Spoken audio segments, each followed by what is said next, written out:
சாயிரம். யாருக்காகவும் நம் கண்ணீரை வீணாக்கவே வேண்டாம். மற்றவர்கள் விரிக்கும் வார்த்தை வலைகளில் விழுந்து சிக்கிவிடாமல் கவனமாக இருக்க கற்றுக்கொள்ளலாம். பட்டதே போதும், இனிமேலும் யாரையும் நம்ப வேண்டாம் என்ற தீர்க்கமான சிந்தனையோடு இருக்கலாம். ஜெய் சாயிரம், ஜெய் ஜெய் சாயிரம். நம்ம சாயன்பர்கள் எல்லாரும் எப்படி இருக்கீங்க? எல்லாரும் நல்லா இருப்போம். ஓம் சாயிரம். என் அன்பு பிரியமே, நீ அப்பாவை உதாசீனம் செய்யாதே. நான் தான் உனக்கு எப்பொழுதும் சாதகமான முடிவை கொடுத்து கொண்டே இருக்கிறேன். நான் தரும் வாய்ப்பை கைவிட்டுவிட்டு பின் வாய்ப்பே வரவில்லையே என்று ஏங்கி தவிக்காதே என் பிள்ளையே. அப்பாவின் பேச்சை கேட்காமல் சென்று விடாதே.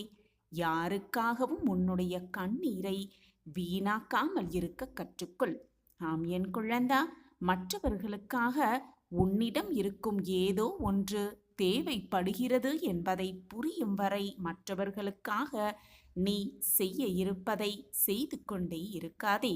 ஏனென்றால் அவர்களின் தேவை பூர்த்தியான பிறகு அதே வார்த்தைகளை கொண்டு உன்னை அவமானமும் செய்வார்கள் என்பதை மட்டும் மறந்துவிடாதே என் பிரியமே.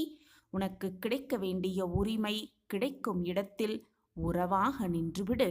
எந்த உரிமையும் கிடைக்காத இடத்தில் ஓர் ஓரமாக கூட நின்று விடாதே என் பிரியமே.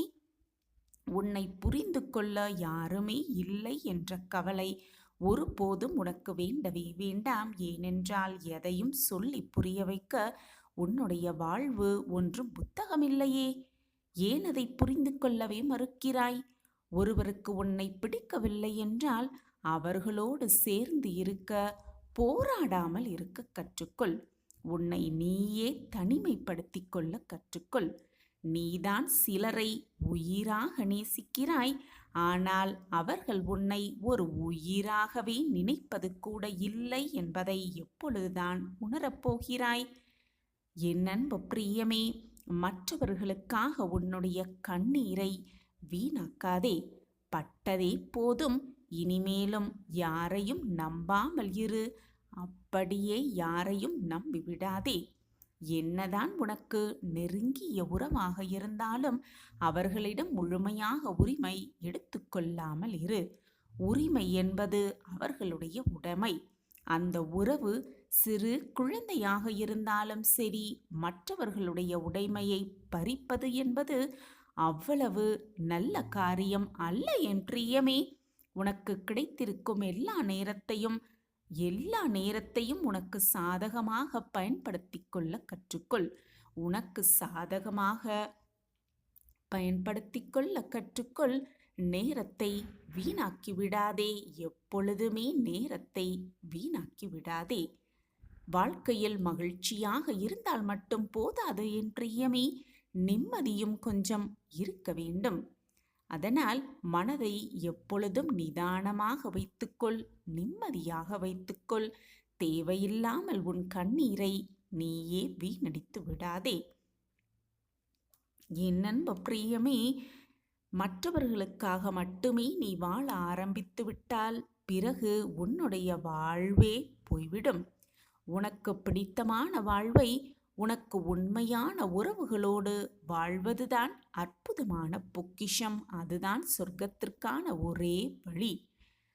மற்றவர்களோடு சந்தோஷமாக வாழ்வதற்கு முன்பாக அவர்கள் உனக்கு உரிமையானவர்களா என்பதை நன்கு ஆராய்ந்து பின் அவர்களோடு பழக்கத்தை வைத்துக்கொள். ஆம் என் குழந்தையே, உனக்கென்ன குறை? உனக்கு எல்லாமே நன்றாகவே அமைந்திருக்கிறது. உன் வாழ்க்கை சந்தோஷமாகவே போய்கொண்டிருக்கிறது, நகர்ந்து கொண்டிருக்கிறது. வாழ்க்கையில் உனக்கு வேறென்ன வேண்டும்? நீதான் மிக மிக நன்றாக இருக்கிறாயே என்று உன்னை சுற்றி இருப்பவர்கள் எல்லாம் கூறும் பொழுது அதையும் கேட்டுக்கொண்டு சந்தோஷமாக இருப்பது போல எப்படி உன்னால் நடிக்க முடிகிறது? உன் மனதிற்குள் என்ன ஓட்டம் ஓடுகிறது? உன் மன குமுறல்தான் என்ன? உன் கண்ணீரின் வடிவம் என்ன?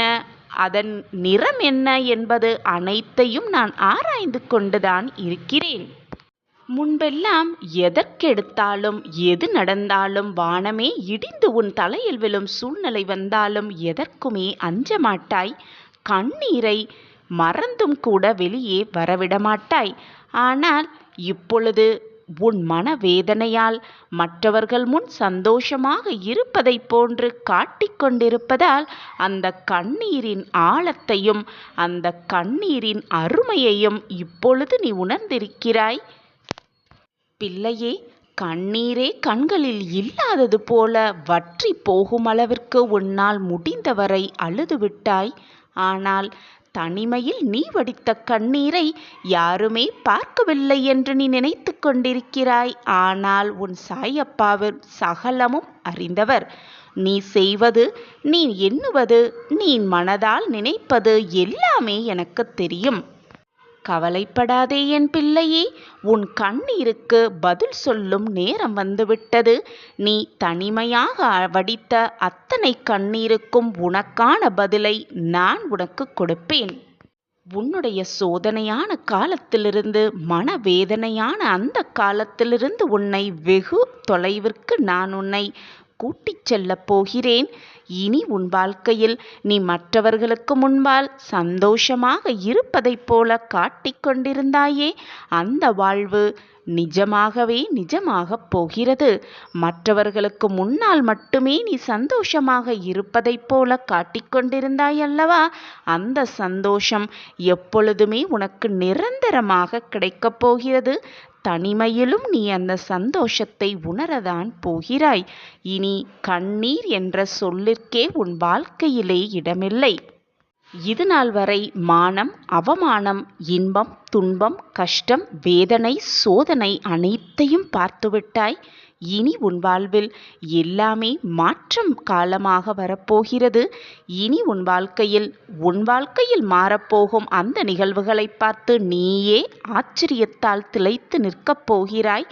இதுதான் உன் வாழ்வில் நடக்கப் போகிறது.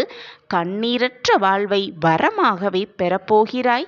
உன் சாயப்பா கைகளிலிருந்து அள்ள அள்ள குறையாத வரமாகவே நீ அதை பெற்றுக்கொள்ளப் போகிறாய். உன் மனம் வேதனையால் உடைந்து விட்டதை, நீ மனக்குமுறல்களால் போராட்டப்பட்டு கொண்டிருப்பதை நான் அறிவேன் பிள்ளையே. உன் வாழ்க்கையை சீர்படுத்த, உன் கண்ணீரை துடைக்க இதோ உன் சாயப்பா வந்துவிட்டேன். உன் வாழ்க்கையில் மங்களம் உண்டாகப் போகிறது.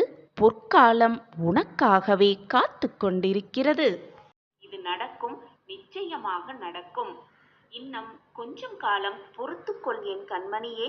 உன்னை புறக்கணித்தவர்கள், நீ வேண்டாம் என்று உதறி சென்றவர்கள், நீ காட்டிய அன்பே மேலான அன்பு என்பதை புரிந்து கொண்டு உன்னிடம் ஓடி வந்து சேரும் காலம் வெகு தொலைவில் இல்லை. நீ காட்டிய அன்பிற்காக ஏங்கி, உன்னுடைய பாசத்திற்காக உன்னை ஓடி வருவார்கள், தேடி வருவார்கள். உன் ரணப்பட்ட மனதிற்கு மருந்தாக பல அதிசயங்களை நான் கொடுக்கவிருக்கிறேன். அந்த அதிசயம் உன்னிடம் வந்து சேரும் பொழுது உன் மனதை சந்தோஷமாகவும் மிக ஆனந்தமாகவும் வைத்துக்கொள். அப்பொழுதுதான் இரட்டிப்பு மகிழ்ச்சி, இரட்டிப்பு சந்தோஷத்தை உன்னால் உணர்ந்து கொள்ள முடியும். எண்ணமும் மனதும் தூய்மையாகவும் மென்மையாகவும் பாலை போல் அப்பலுக்கற்றதாகவும் தான் இருக்கிறது. ஆனால் சோதனைகள் பல உன் மனதையும் உன் வாழ்வையும் சூழ்வதால் உன் மனதை நீயே தேவையில்லாமல் குழப்பிக் கொண்டிருக்கிறாய். உன் அப்பா நான் இருக்கிறேன், எதற்குமே அஞ்சாதே.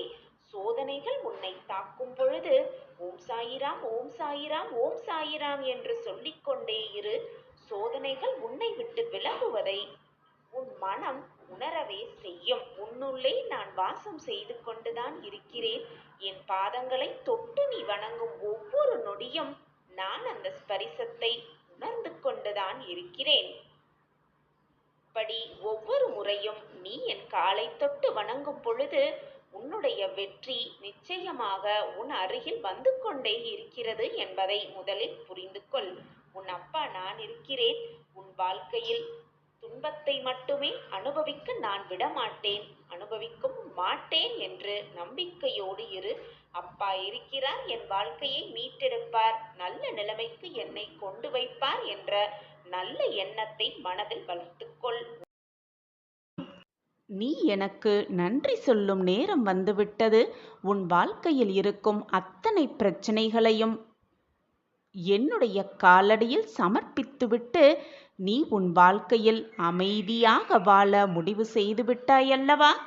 அனைத்தையும் நீ என்னிடம் சமர்ப்பித்த அனைத்தையும் நான் பார்த்து கொள்கிறேன் என்ற வாக்கும் உனக்கு நான் கொடுத்திருக்கிறேன்.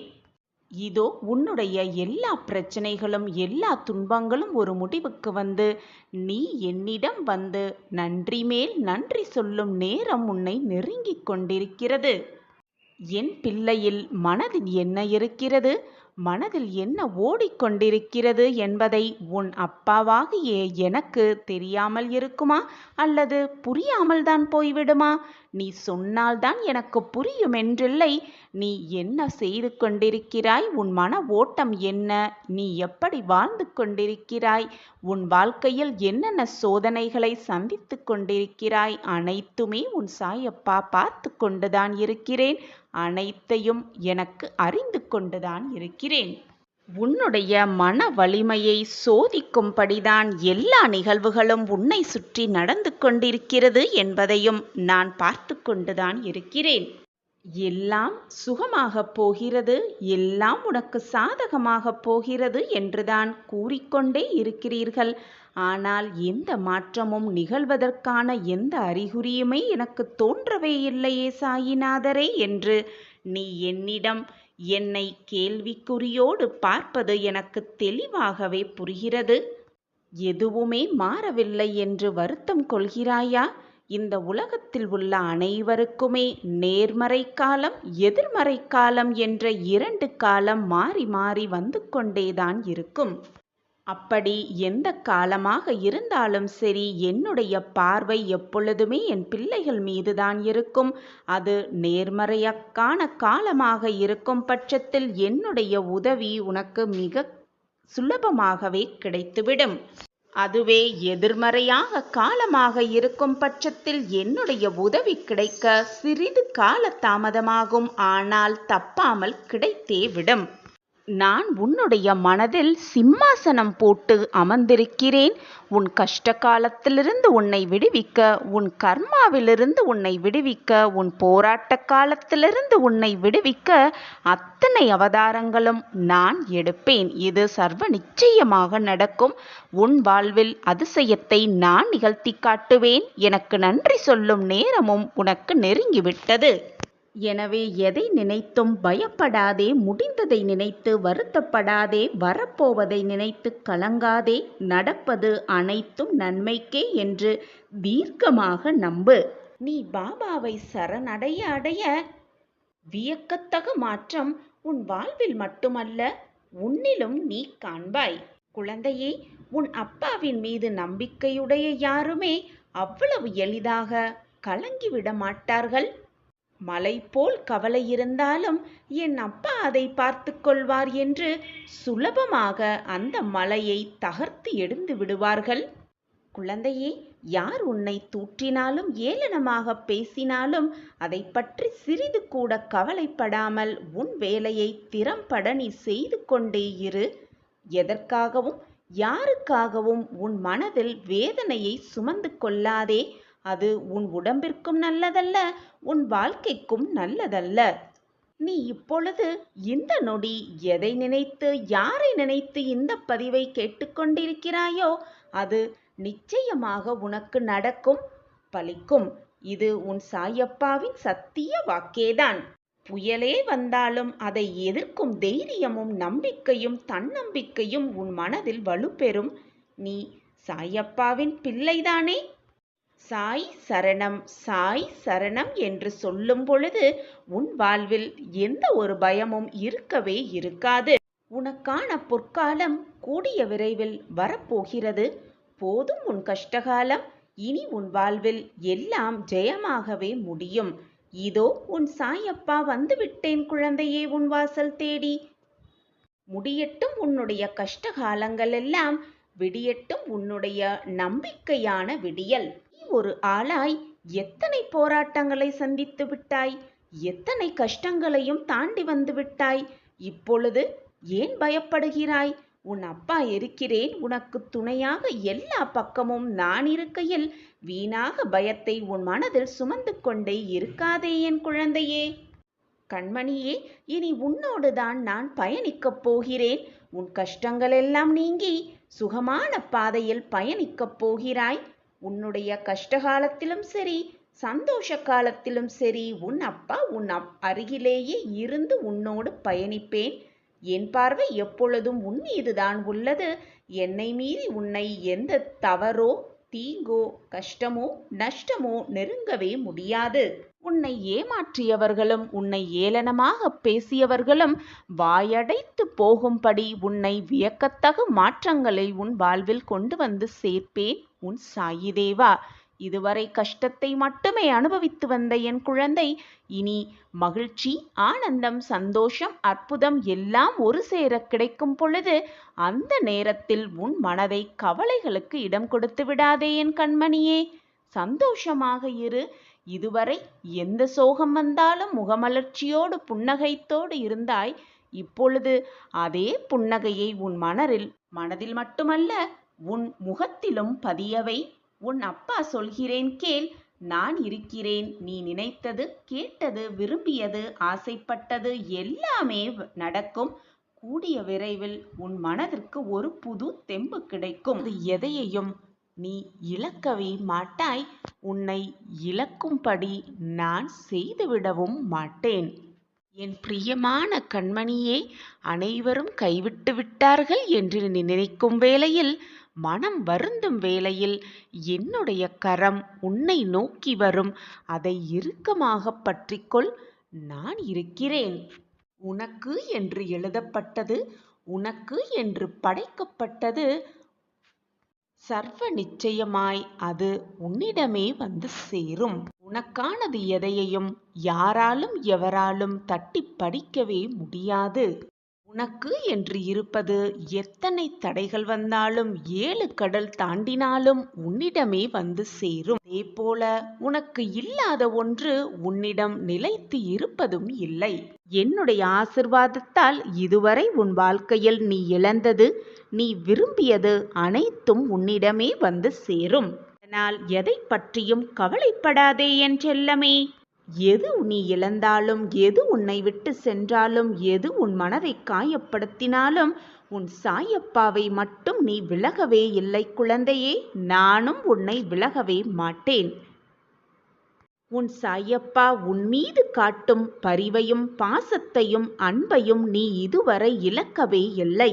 ஆனால் உன்னை சுற்றி நடக்கும் பிரச்சனைகளிலும் சூழ்நிலைகளும் நீ உன் சாயப்பா மீது வைத்திருக்கும் நம்பிக்கையை சில சமயம் சில நேரங்களில் இழந்துவிட்டு குழம்பிக் கொண்டிருக்கிறாய். அதனால்தான் நான் அனைத்தையும் இழந்துவிட்டேன், எனக்காக யாருமே இல்லை, கவலைக்கு கூட தோள் சாய யாருமே இல்லை, என் வாழ்க்கையில் என்னை மீட்டெடுக்க எவருமே இல்லை என்று புலம்பிக் கொண்டிருக்கிறாய்.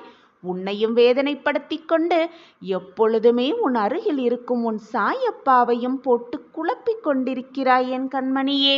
ஒன்றை நன்றாக புரிந்து கொள் என் கண்மணியே. நீ என்ன எடுத்து வந்தாய், இப்பொழுது நீ இழந்து கொண்டிருக்கிறாய் என்று நினைத்து கொண்டிருக்கிறாய். எதையுமே நீ எடுத்து வரவும் இல்லை. இப்பொழுது நீ இழந்தது எதுவும் பெரிதாக இழந்து விடவும் இல்லை. உன்னுடைய கர்ம வினையின் காரணமாகவே இதுவெல்லாம் உன் வாழ்வில் நடக்கிறது என்பது உனக்கு புரிகிறதா, அல்லது புரிந்தும் புரியாதது போல் இருக்கிறாயா? உன் வாழ்வில் நீ இதுவரை இழந்ததை எல்லாம் மீட்டுத்தர உன் அப்பா நான் இருக்கும் பொழுது எனக்காக யாருமே இல்லை என்று நீ வேதனைப்படுவதும் கோபப்படுவதும் எனக்கு வருத்தமாக இருக்கிறது பிள்ளையே. உன்னுடைய காத்திருப்புக்கான சரியான பலனை நான் நிச்சயமாக உனக்கு கொடுப்பேன். இதில் எந்த ஒரு மாற்றமுமே இல்லை. வாழ்க்கையில் மகிழ்ச்சியாக வாழ சில வழிமுறைகளை கூறுகிறேன், கேட்டு அதன்படி நட. எப்பொழுதும் உன் வாழ்வில் நிம்மதி இருக்கும். நிம்மதி இருந்தால் மகிழ்ச்சி தானாகவே வந்துவிடும். ஒரு குரு தன் சீடர்களுக்கு அறிவுரை வழங்க வந்து கொண்டிருந்தார். அப்பொழுது அவர் கையில் ஏதோ ஒன்றை எடுத்து வருவதாக சீடர்கள் அனைவரும் பார்த்து கொண்டிருந்தனர். பார்த்து கொண்டிருந்த சீடர்கள் அனைவருக்கும் வியப்பு.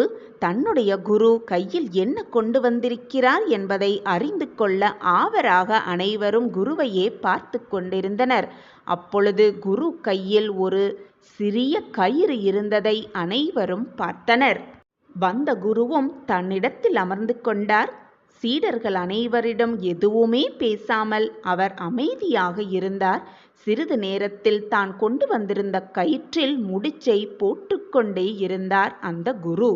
முடிச்சு போட்ட பிறகு தன்னுடைய சீடர்களை நோக்கி அந்த குரு, சீடர்களே, நான் கொண்டு வந்த கயிற்றில் முடிச்சை போட்டுவிட்டேன். இப்பொழுது கூறுங்கள், நான் கொண்டு வந்த கயிறு இதுவா அல்லது வேறு ஏதோ இருக்கிறதா என்று சீடர்களை பார்த்து கேட்டாராம் அந்த குரு. அப்பொழுது கூட்டத்திலிருந்த ஒரு சீடர் எழுந்து, குருவே, இது நாம் பார்க்கும் கோணத்தில்தான் இதற்கு பதில் சொல்ல முடியும். ஒரு கோணத்திலிருந்து பார்த்தால் நீங்கள் கொண்டு வந்த கயிறுதான் இந்த கயிறும் கூட. ஆனால் வேறு கோணத்தில் பார்த்தால் இதில் முடிச்சு போட்டதால் இதன் வடிவமும் அளவும் கூட மாறி இருக்கிறது. எனவே இது வேறு கயிறாக கூட இருக்கலாம். இதில் தவறு என்று எதுவுமே இல்லை என்று கூறினாராம். நாம் பார்க்கும் கோணத்தில்தான் அனைத்துமே இருக்கிறது என்று கூறினாராம் அந்த கூட்டத்தில் இருந்த ஒரு சீடர் தன் குருவை பார்த்து. இந்த பதிலை கேட்ட குரு சிரித்துக்கொண்டே தன் கையில் இருக்கும் கயிற்றின் இரு முனைகளையும் பிடித்து நன்றாக இழுத்தாராம். முடிச்சு நன்றாக இறுகிக் கொண்டதாம். உடனே குரு சீடரை பார்த்து, இப்பொழுது கூறுங்கள், இந்த கயிற்றின் முடிச்சை அவிழ்க்க முடியுமா முடியாதா என்று கேட்டாராம். அப்பொழுது மற்றும் ஒரு சீடர் எழுந்து, இவ்வளவு இறுக்கமாக முடித்தை போட்ட பின்பு அதை அவிழ்க்க எப்படி முடியும் குரு? அவிழ்க்கவே முடியாது என்று கூறினாராம். உடனே அந்த குரு, கடைசியாக உங்களிடம் ஒரு கேள்வியை கேட்கிறேன். இந்த 3 முடிச்சுகளையும் அவிழ்ப்பது எப்படி என்று கேள்வியை முன்வைத்தாராம் சீடர்களை பார்த்து. உடனே கூட்டத்திலிருந்த மற்றும் ஒரு சீடர் எழுந்து, முடிச்சை எப்படி போட்டோமோ அதன்படிதான் அந்த முடிச்சை அவிழ்க்க முடியும் என்று கூறினாராம். உடனே அந்த குரு, இந்த பதிலைதான் நான் எதிர்பார்த்தேன் என்று கூறினாராம். இந்த உலகத்தில் இருக்கும் அனைவரும் தன்னுடைய பிரச்சனைகளை தீர்க்கத்தான் யோசனை செய்து கொண்டே இருப்பார்கள். ஆனால் யாருமே அந்த பிரச்சனைகளுக்கான காரணத்தை தெரிந்து கொள்ள ஆசைப்படவே மாட்டார்கள். அதை யோசிக்க கூட செய்ய மாட்டார்கள். அதே போலதான் இந்த உலகத்தில் உள்ள அனைவரும் எதற்கெடுத்தாகவும் கோபப்படுவார்கள். அந்த கோபத்திலிருந்து எப்படி வெளியே வருவது, அந்த கோபத்திலிருந்து எப்படி மீள்வது என்று தெரியாமல் தவித்து கொண்டிருப்பார்கள்.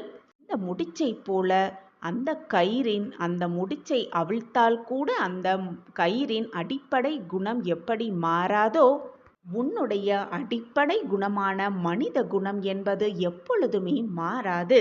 இந்த கயிறுகளில் இருக்கும் முடிச்சுகளை அவிழ்ப்பது போல நம் வாழ்க்கையில் இருக்கும் பிரச்சனைகளையும் சிக்கல்களையும் நம்மால் தீர்க்க முடியும் யோசனை செய்வதால்.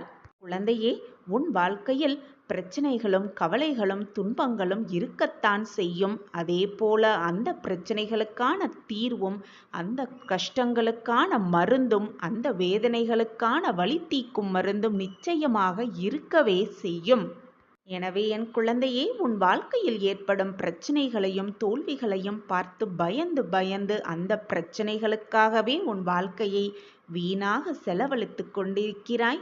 உன் வாழ்க்கையை வீணாக்கி கொண்டிருக்கிறாய் குழந்தையே. உன் வாழ்க்கையில் நீ போட்ட முடிச்சை நிச்சயமாக அவிழ்க்கலாம். முயற்சி செய்து கொண்டே இரு. முயன்றால் முடியாதது என்று எதுவுமே இல்லை.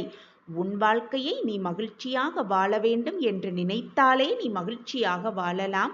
உன் வாழ்க்கையை மகிழ்ச்சியாக வாழ வைப்பதற்கு வேறு யாரும் வரவும் முடியாது. உன் வாழ்க்கையில் வந்தாலும் உன்னை மகிழ்ச்சியாக வாழ வைக்கவும் முடியாது. நீ நினைத்தால்தான் நீ மகிழ்ச்சியாக வாழ முடியும். உன் வாழ்க்கையை மற்றவர்கள் வாழவும் முடியாது. மற்றவர்களின் சந்தோஷத்திற்காக அடுத்தவரின் வாழ்க்கையை நீ வாழவும் முடியாது. உன் வாழ்க்கையை நீ வாழ்ந்து தான் ஆக வேண்டும். அதை மகிழ்ச்சியாக வாழ வேண்டுமா, நிம்மதியாக வாழ வேண்டுமா, அல்லது போராட்டத்தோடே கழிக்க வேண்டுமா என்பதை நீதான் முடிவு செய்ய வேண்டும் குழந்தையே. உனக்கு கிடைத்திருக்கும் இந்த பொக்கிஷமான வாழ்க்கையை சந்தோஷமாக, நிம்மதியாக, ஆனந்தமாக, அற்புதமாக வாழ கற்றுக்கொள். உன் வாழ்க்கையில் எப்பொழுதும் உனக்கு துணையாக உன் அப்பா இருக்கும் பொழுது எதற்காகவும் பயப்படாதே. நம்பிக்கையோடு இரு. என்றாவது ஒரு நாள் வாழ்க்கை வெடியும் என்ற நம்பிக்கையோடு, தன்னம்பிக்கையோடு முயன்று கொண்டே இரு. உன் வாழ்க்கை உன் கையில்தான். நான் இருக்கிறேன் அனைத்திற்கும் சாட்சியாக. எனவே கலங்காதே.